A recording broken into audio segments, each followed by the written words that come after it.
ಪ್ರತಿ ವರ್ಷಕ್ಕೆ ಹೋಲಿಸಿದರೆ ಈ ಬಾರಿ ದೀಪಾವಳಿ ಭಾಳ ವಿಶೇಷವಾಗಿದೆ. ಕಾರಣ ಕರೋನಾದಿಂದ ಒಂದು 2-3 ವರ್ಷ ಭಾಳ ಒಂದು ಸ್ವಲ್ಪ ಇದು ಕಳೆಯನ್ನು ಕಳೆದುಕೊಂಡಿತ್ತು. ಆದರೆ ಈ ಬಾರಿ ಏನಾಗಿದೆ ಅಂದರೆ ಕರೋನಾದಿಂದ ಎಲ್ಲರೂ ಸುಧಾರಿಸ್ಕೊಂಡು ಪಟಾಕಿ ಹೊಡೆಯೋದ್ರಿಂದ ಹಿಡಿದು ಹಬ್ಬದ ಒಂದು ಸಂಭ್ರಮವನ್ನು ಅತಿ ಹೆಚ್ಚು ಮಾಡಿದ್ದಾರೆ ಈ ಬಾರಿ. ನೋಡ್ರಿ, ಅಲ್ಲೇ ಪಟಾಕಿ ಸೌಂಡ್ ಕೇಳ್ತಾ ಇದೆ, ಪಟಾಕಿ ಕೂಡ ಹಾರಿಸ್ತಾ ಇದ್ದಾರೆ ಮತ್ತು ಅಷ್ಟೇ ಸಂಭ್ರಮದಿಂದ ಹಬ್ಬವನ್ನು ಆಚರಣೆ ಮಾಡ್ತಾ ಇದ್ದಾರೆ. ಎಲ್ಲ ನಮ್ಮ ನಾಡಿನ ಸಮಸ್ತ ನಾಗರಿಕರಿಗೆ ಈ ಬಾರಿ ದೀಪಾವಳಿಯ ಹಾರ್ದಿಕ ಶುಭಾಶಯಗಳು. ನಮ್ಮ ಆತ್ಮೀಯ ಎಲ್ಲ ಕೇಬಲ ಪಟರಿಗಳಿಗೂ ಹಾಗೂ ಗ್ರಾಹಕರಿಗೂ ಮತ್ತು ಸಮಸ್ತ ಜನತೆಗೂ ದೀಪಾವಳಿ ಹಬ್ಬದ ಆರ್ಥಿಕ ಶುಭಾಶಯಗಳು. ನಗರದ MCCB ಬ್ಲಾಕ್ನ ದೇಸಿ ದಮ್ ಬಿರಿಯಾನಿ ಹೋಟೆಲ್ನಲ್ಲಿ ಲಕ್ಷ್ಮೀ ಪೂಜೆ ಕಾರ್ಯಕ್ರಮವನ್ನು ಹಮ್ಮಿಕೊಳ್ಳಲಾಗಿತ್ತು. ಈ ವೇಳೆ ಹೋಟೆಲ್ನ ಮಾಲೀಕರಾದ ಕೃಷ್ಣರವರು ಮಾತನಾಡಿ, ನಾಡಿನ ಸಮಸ್ತ ಜನತೆಗೆ ದೀಪಾವಳಿ ಹಬ್ಬದ ಶುಭಾಶಯಗಳನ್ನು ಕೋರುವುದರ ಜೊತೆಗೆ ಹೆಚ್ಚಾಗಿ ಹಸಿರು ಪಟಾಕಿಗಳನ್ನೇ ಹೊಡೆಯಬೇಕು ಎಂದರು. ನಂತರ JKTVಯ ಮುಖ್ಯಸ್ಥರು, ನಮ್ಮ ಟಿವಿ ದಾವಣಗೆರೆಯ ಮುಖ್ಯಸ್ಥರು ಹಾಗೂ ನಕ್ಷತ್ರ ಟಿವಿಯ ಮುಖ್ಯಸ್ಥರು ನಾಡಿನ ಸಮಸ್ತ ಜನತೆಗೆ ದೀಪಾವಳಿ ಹಬ್ಬದ ಶುಭಾಶಯಗಳು ಕೋರಿದರು. ಈ ಸಂದರ್ಭದಲ್ಲಿ ಮಾರ್ಕೆಟಿಂಗ್ ಮ್ಯಾನೇಜರ್ ರುದ್ರಮುನಿ ಹಾಗೂ ಮಂಜಣ್ಣ, ಮಲ್ಲಿಕಾರ್ಜುನ್ ಸೇರಿದಂತೆ ಕುಟುಂಬಸ್ಥರು ಭಾಗವಹಿಸಿದ್ದರು.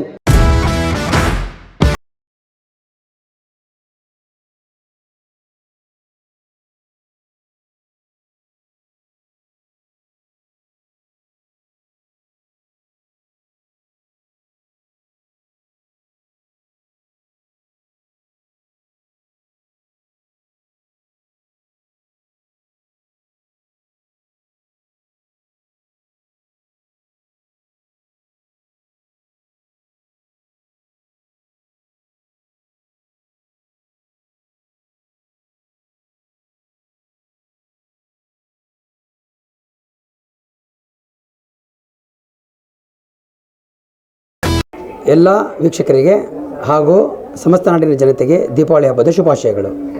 ಈ ವರ್ಷ ದೀಪಾವಳಿಯನ್ನು ನಾವು ಪಟಾಕಿಗಳನ್ನು ಹೊಡೆಯದೆ ದೀಪಾವಳಿಯನ್ನು ಆಚರಿಸಿದ್ದೇವೆ. ಹಾಗೆಯೇ ಎಲ್ಲರೂ ಪಟಾಕಿಗಳನ್ನು ಹೊಡೆಯದೆ ದೀಪಾವಳಿ ಆಚರಿಸೋದು ಭಾಳ ಒಳ್ಳೆಯದು. ಆಚರಿಸೋದಾದರೆ ಮಕ್ಕಳನ್ನು ಸ್ವಲ್ಪ ಜಾಗೃತಿಯಿಂದ ಹಸಿರು ಪಟಾಕಿಗಳನ್ನೇ ಹೊಡೆಸಿ, ಹಾಗೂ ಮಕ್ಕಳನ್ನು ಸ್ವಲ್ಪ ಭಾಳ ಹತ್ತಿರ ಬಿಡಬೇಡ್ರಿ, ಪೇರೆಂಟ್ಸರ ಜೊತೆಗಿರಬೇಕು. ಎಲ್ಲರಿಗೂ ದೀಪಾವಳಿ ಹಬ್ಬದ ಶುಭಾಶಯಗಳು.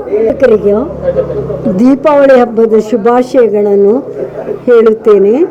ಎರಡನೇದಾಗಿ, ದೀಪಗಳು ಮನೆ ಮನೆಗಳಲ್ಲಿ ಬೆಳಗಿದವು, ಮನಗಳಲ್ಲಿ ಪ್ರೀತಿ ಅರಳಿತು. ನಿಮ್ಮೆಲ್ಲರಿಗೂ ನನ್ನ ಶುಭಾಶಯಗಳು.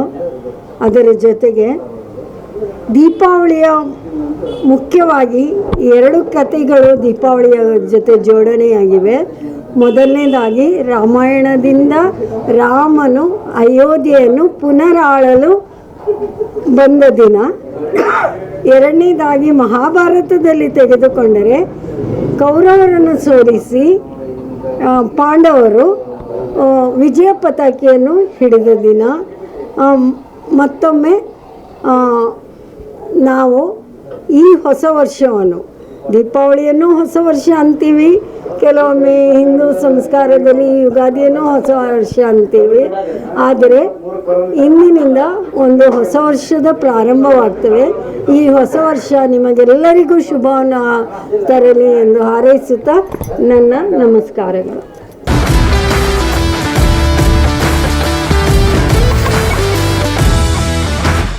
ನಮ್ಮ ಎಲ್ಲ ವೀಕ್ಷಕರಿಗೂ ದೀಪಾವಳಿಯ ಹಾರ್ದಿಕ ಶುಭಾಶಯಗಳು.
ಸಂಪೃಕ್ತೌ ವಾಗರ್ಥ ಪ್ರತಿಪತ್ತೆ ಜಗತಃ ಪಿತರೌ ಒಂದೇ ಪಾರ್ವತಿ ಪರಮೇಶ್ವರೌ.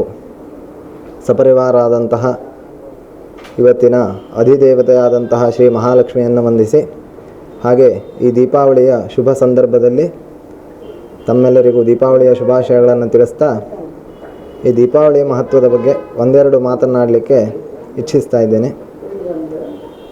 ಈ ಮಹಾಲಕ್ಷ್ಮಿಯ ಪೂಜೆಯನ್ನು ವಿಶೇಷವಾಗಿ ಇವತ್ತಿನ ದಿವಸ ಈ ಬಸವ ಕೇಬಲ್ ಚಾನೆಲ್ ವತಿಯಿಂದ ಇಲ್ಲಿ ನಡೆಸಿದ್ದಾಗಿದೆ. ಈ ಬಸವ ಕೇಬಲ್ ಚಾನೆಲ್ಲಿಗೆ ಆ ಮಹಾಲಕ್ಷ್ಮಿಯ ಅನುಗ್ರಹ ಸದಾ ಕಾಲ ಇರಲಿ ಎಂದು ಆಶಿಸ್ತಾ, ಹಾಗೆ ಈ ದೀಪಾವಳಿ ವಿಶೇಷತೆ ಅಂದರೆ ಗೋಪೂಜೆಯನ್ನು ಮಾಡುವಂತಹದ್ದು, ಹಾಗೆ ಈ ಲಕ್ಷ್ಮೀ ಪೂಜೆಯನ್ನು ಹಾಗೆ ಇತರೆ ದೇವತೆಗಳನ್ನು ಪೂಜಿಸುವಂತಹ ಒಂದು ಕ್ರಮ ಪರಿಪಾಠ ನಮ್ಮ ಆಚರಣೆಯಲ್ಲಿ ನಡ್ಕೊಂಡು ಬಂದಿದೆ. ಇಲ್ಲಿ ಗೋಪೂಜೆಯನ್ನು ಯಾಕೆ ಮಾಡಬೇಕು ಎನ್ನುವುದಾಗಿ ಕೇಳಿದರೆ, ಗೋವಿನಲ್ಲಿ ಮುಕ್ಕೋಟಿ ದೇವತೆಗಳಿರ್ತಾವೆ ಅಂತ ಶಾಸ್ತ್ರ ಹೇಳ್ತದೆ. ಅದಕ್ಕೋಸ್ಕರ ಒಂದು ಗೋವನ್ನು ಪೂಜೆ ಮಾಡಿದರೆ ನಾವು ಎಲ್ಲ ದೇವತೆಗಳನ್ನು ಪೂಜೆ ಮಾಡಿದಂತೆ ಆಗ್ತದೆ. ಅದಕ್ಕೋಸ್ಕರವಾಗಿ ಸಾಮಾನ್ಯವಾಗಿ ಈ ಭರತಖಂಡದಲ್ಲಿ ಎಲ್ಲ ಕಡೆಯಲ್ಲಿಯೂ ಸಹ ಈ ದೀಪಾವಳಿಯ ಆಚರಣೆಯಲ್ಲಿ ಗೋಪೂಜೆಯನ್ನು ಮಾಡುವಂತಹ ಪದ್ಧತಿ ಕೆಲವು ಕಡೆ ಬಿಟ್ಟು ಹೋಗಿದ್ದಿರ್ಬೋದು, ಆದರೂ ಕೂಡ ಅದರ ಸ್ಮರಣೆಯನ್ನಾದರೂ ಮಾಡಿಕೊಳ್ತಾ ಗೋಪೂಜೆಯನ್ನು ಮಾಡುವಂತಹ ಪದ್ಧತಿ ಇನ್ನೂ ಎಲ್ಲೂ ಬಿಟ್ಟಿಲ್ಲ. ಹಾಗಾಗಿ ಅಂಥ ಗೋಪೂಜೆಯನ್ನು ಮಾಡಿ ಆ ಗೋವಿನ ಅನುಗ್ರಹಕ್ಕೆ ನಾವು ಪಾತ್ರರಾಗೋಣ. ಹಾಗೆ ಮತ್ತೊಂದು ವಿಚಾರ ಇಲ್ಲಿ ಅಂದರೆ, ನಮಗೆ ಚಿಕ್ಕವರಿರುವಾಗ ತಾಯಿ ಹೇಗೆ ಹಾಲನ್ನು ಕೊಡ್ತಾಳೋ ಅದೇ ರೀತಿಯಾಗಿ ನಾವು ದೊಡ್ಡವರಾದ ಮೇಲೆ ಗೋವು ಕೂಡ ನಮ್ಮ ತಾಯಿಯಾಗಿ ನಮ್ಮನಿಗೆ ಹಾಲು ಕೊಟ್ಟು ನಮ್ಮನ್ನು ಸಲಹುತ್ತಾಳೆ. ಅದಕ್ಕೋಸ್ಕರವಾಗಿ ಅಂತಹ ಗೋವಿಗೆ ಒಂದು ಧನ್ಯವಾದವನ್ನು ಸಮರ್ಪಣೆ ಮಾಡುವುದಕ್ಕೋಸ್ಕರವಾಗಿ ಈ ದಿವಸ ಅಂತ ವತಿಯಿಂದ ಬಸವ ಕೇಬಲ್ ನೆಟ್ವರ್ಕ್ ವತಿಯಿಂದ ನಮ್ಮೆಲ್ಲ ಕೇಬಲ್ ಆಪರೇಟರ್ಗಳಿಗೂ ಹಾಗೂ ವೀಕ್ಷಕರಿಗೂ ಹಾಗೂ ಹಿತೈಷಿಗಳಿಗೂ ಎಲ್ಲರಿಗೂ ದೀಪಾವಳಿ ಹಬ್ಬದ ಶುಭಾಶಯಗಳು.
ಸರ್ವರಿಗೂ ದೀಪಾವಳಿ ಹಬ್ಬ ಶುಭಾಶಯಗಳು. ಇಡೀ ವಿಶ್ವದಾದ್ಯಂತ ಅದರಲ್ಲೂ ಭಾರತದಲ್ಲಿ ಒಂದು ದೀಪಾವಳಿ ಹಬ್ಬವನ್ನು ಆಚರಿಸಿದೆ. ಈ ದಿನ ಬಲಿಪಾಡ್ಯಮಿ. ನಮ್ಮ ಭಾರತದಾದ್ಯಂತ ಎಲ್ಲ ವರ್ತಕರು ನಮ್ಮ ಹಿಂದೂ ಧರ್ಮದವರೆಲ್ಲ ಪಾಲಿಸುವಂಥರೆಲ್ಲರ ಹಬ್ಬವನ್ನು ಆಚರಿಸ್ತಾ ಇದ್ದಾರೆ. ಈ ಹಬ್ಬ ಭಾಳ ಹುಷಾರಾಗಿ ಆಚರಿಸ್ಬೇಕು. ಯಾಕಂತಂದರೆ ಪಟಾಕಿ ಹೊಡೆಯುವಂಥದ್ದಿದೆ. ಪಟಾಕಿ ಬಗ್ಗೆ ಭಾಳ ಜಾಗೃತಿ ಇರಬೇಕು. ಮಕ್ಕಳು ಮತ್ತು ಎಲ್ಲ ವೃದ್ಧರು ನಾವು ನೋಡಿ ಆಚರಿಸಬೇಕು. ಆ ಒಂದು ಪಟಾಕಿಯನ್ನು ತಗೊಳ್ಳೋದ್ರ ಜೊತೆಗೆ ಅದನ್ನು ಕಡಿಮೆ ಬಳಸೋದು. ಅದರಿಂದ ಈಗ ಅನಾಥರಿಗೆ, ಯಾವುದೋ ಸೇವಾ ಸಂಸ್ಥೆಗಳಿಗೆ, ವೃದ್ಧಾಶ್ರಮಗಳು ಅದನ್ನು ಹಣವನ್ನು ಕೊಡೋದನ್ನು ಮಾಡಬೇಕು. ಮತ್ತು ಇನ್ನು ಭಾರತೀಯರು ಈ ಒಂದು ಹಬ್ಬವನ್ನು ಭಾಳ ಅತ್ಯಂತ ವಿಜೃಂಭಣೆಯಿಂದ ಆಚರಿಸುವಂಥ ಹಬ್ಬ. ತಾಯಿ ಲಕ್ಷ್ಮಿ ಎಲ್ರಿಗೂ ಈ ಸಂದರ್ಭದಲ್ಲಿ ಒಳ್ಳೇದು ಮಾಡಲಿ ಅಂತಂದೇಳಿ ನಾನು ಮಾತಾಡ್ತೀನಿ. ಸರ್, ಖರೀದಿ ಹೇಗಿದೆ ಸರ್? ಖರೀದಿ ತುಂಬ ಜೋರಿದೆ. ಈ ಎಲ್ಲ ಕಡೆ ನೀವೇ ನೋಡ್ತಾ ಇದ್ದಾರೆ. ಎಲ್ಲ ಕಡೆಗೂ ಖರೀದಿಯನ್ನು ಅತಿ ಹೆಚ್ಚಾಗಿ ಜನ ಸಂಭ್ರಮದಿಂದ ತಗೊಳ್ತಾ ಇದ್ದಾರೆ. ಹಬ್ಬನೂ ಅಷ್ಟೇ ಸಂಭ್ರಮದಿಂದ ಆಚರಿಸ್ತಾ ಇದ್ದಾರೆ. ಮತ್ತು ಈ ಒಂದು ಹಬ್ಬ ಹೇಗಿದೆ ಅಂತಂದರೆ, ಈ ಒಂದು ಬಲಿಪಾಡ್ಯಮಿ ಏನು ವಾಮನ ದೇವರನ್ನ ಬಲಿಯನ್ನು ಮಾಡ್ತಾರೆ ಅಂತದನ್ನು ನಾವೆಲ್ಲ ನೋಡ್ಬೋದು.